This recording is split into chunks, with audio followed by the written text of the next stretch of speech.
Yeah, thanks, Josh.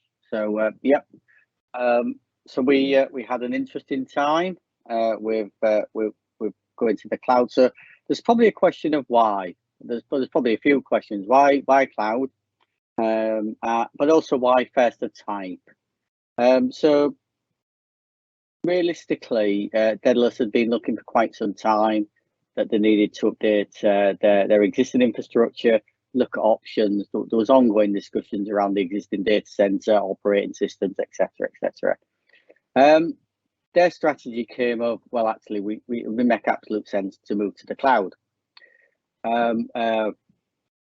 It's a modern way of doing business. It makes sense. And there are some benefits. There's a level of security, reliability, managed service capability you can get from being in a cloud vendor that you wouldn't get if you was either on premise running it as a supplier or on premise at your own trust. And there's also capital outlay investment or all that type of thing.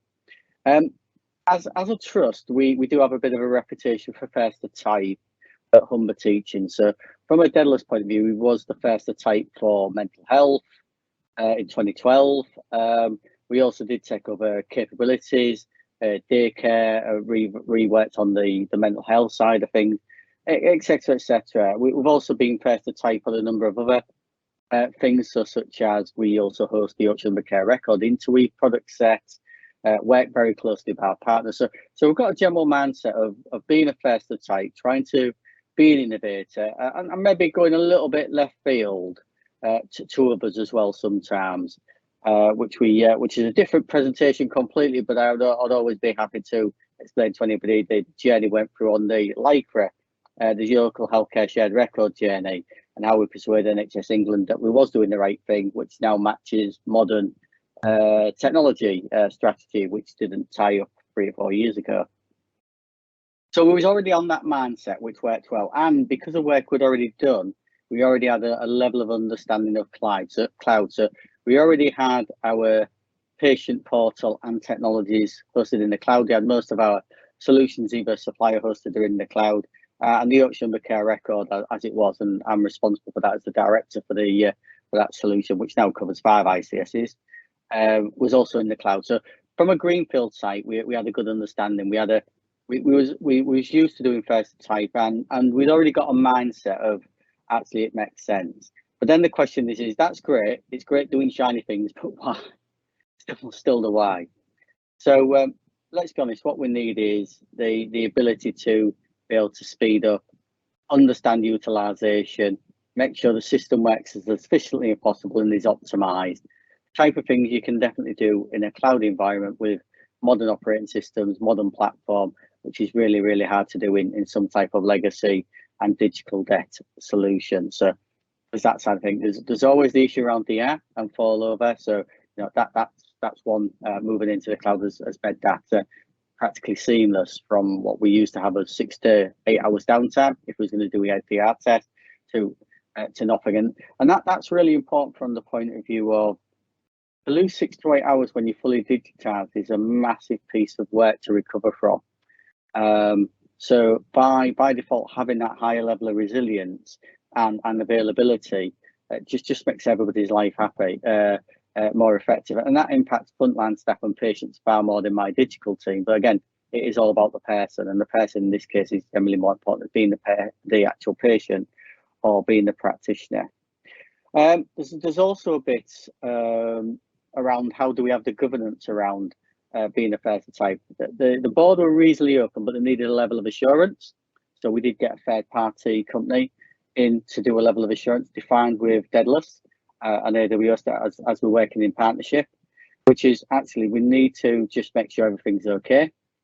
So let's have that level of assurance. So went through a standard. This is how we're going to build it. This is the feedback. This is how it operates. Go through a test environment, loading things into the cloud, doing a level of stress testing, all that type of stuff, without the data, of course.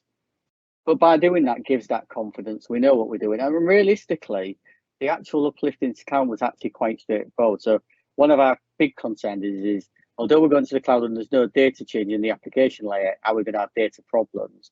we emphasised that quite heavily, and realistically, there was minor things, and it was generally around config, to be honest, because we effectively moved up into the cloud rather than actually data per se. Because realistically, I'm probably going to undersell this, but we are moving it from effectively one bit of hardware to another bit of hardware running very similar or more up-to-date operating systems, etc., albeit in a very, very different environment.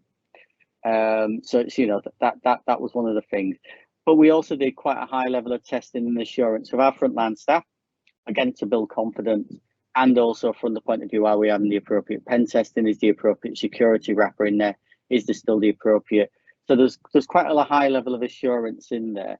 Now, what that meant is when we did press the button by going through the testing, having the validation of insurance, keeping our clinical leaders board and the technical people all up to date, as well as the ICS. It might have been an STP at that point, but now ICS. When we come to make the decision to actually move onto the cloud fully, because we was running in parallel with the on-premise piece, it was quite an easy answer, which is yes, but it's just when. Now, there's never a brilliant time, but at that point, if we didn't do it, we'd probably have to do some DR testing anyway. Now, we was in the midst of COVID at this point. We've got to remember, everybody's still quite pressured. There's still a lot of operational activities going on, still a lot level of absenteeism, etc.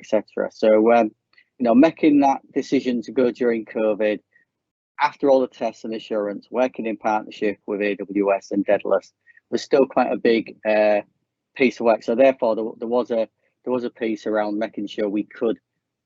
Obviously, we did do dress rehearsal, making sure that we were still really, really confident, and how we kept access to the old system in a very, very simple and straightforward way. So that was one of our key pieces. So although we couldn't enter data, we still had access to the old system, and we did actually do checks. There's routines that ran to check that nothing had been loaded.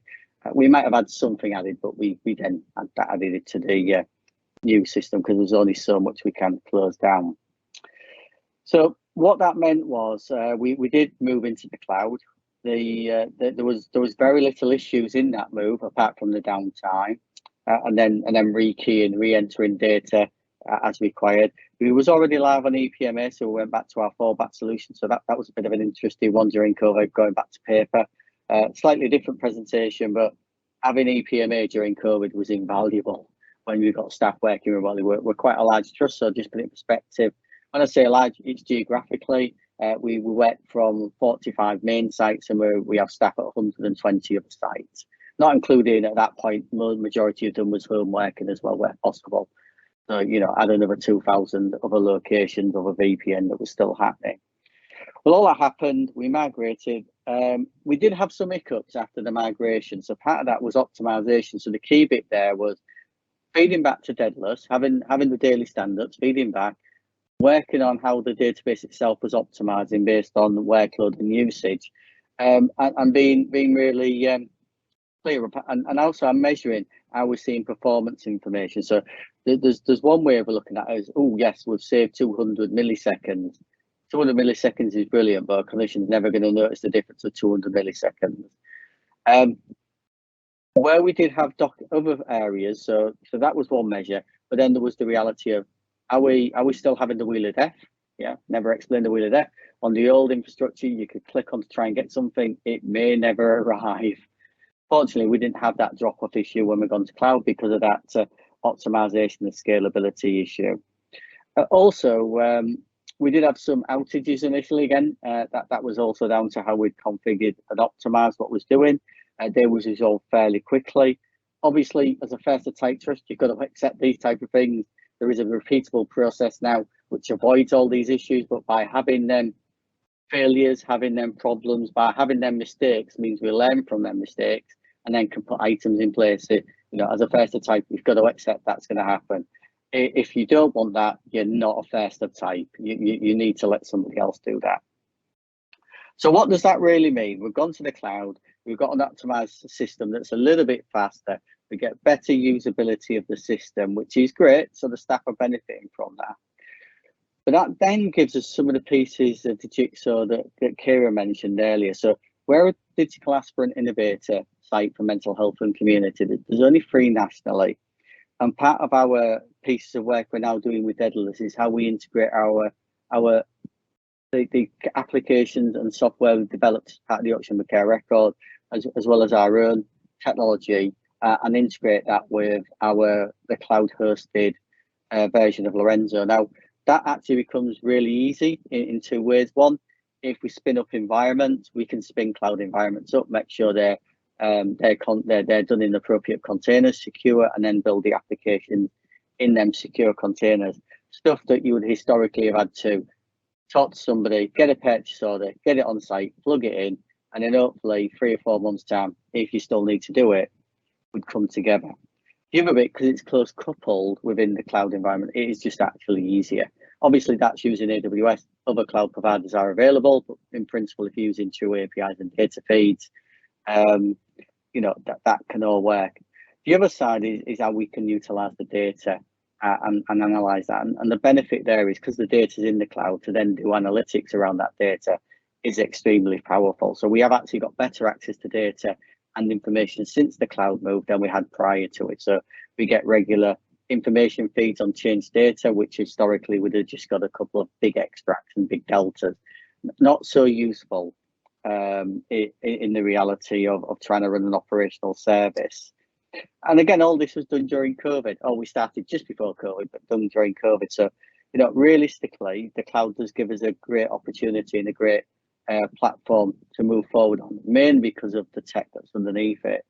That linked with the capabilities of Lorenzo and its integration just makes it so much easier for us to then come up with either using the data or how our staff can actually benefit from the development of modern technology and apps to do their jobs more effectively. So that really summarizes up. I guess you've got to be in the right mindset for a first of type. So just to round off, you've really got to get your board on board and really be clear on your governance and testing. You need to determine that at the beginning. Don't wait till the end of that. And that assurance can be done many ways. The standards, there's other things to give that. It doesn't mean you've got to be in the weeds all the time. And really make sure you've got it covered when you do that switch. Think EPR move, sort of level of thought process, but you don't need that level of resource by any stretch of imagination. It's quite low key in that respect. And then have the plan of where you're going to go after the cloud move as well. Because if you're just going to move to the cloud, you're missing so much opportunities. It's really how you can sweat that asset, especially as cash is starting to get tighter and tighter. So that completes my parts of the presentation, and I'll hand back to Josh.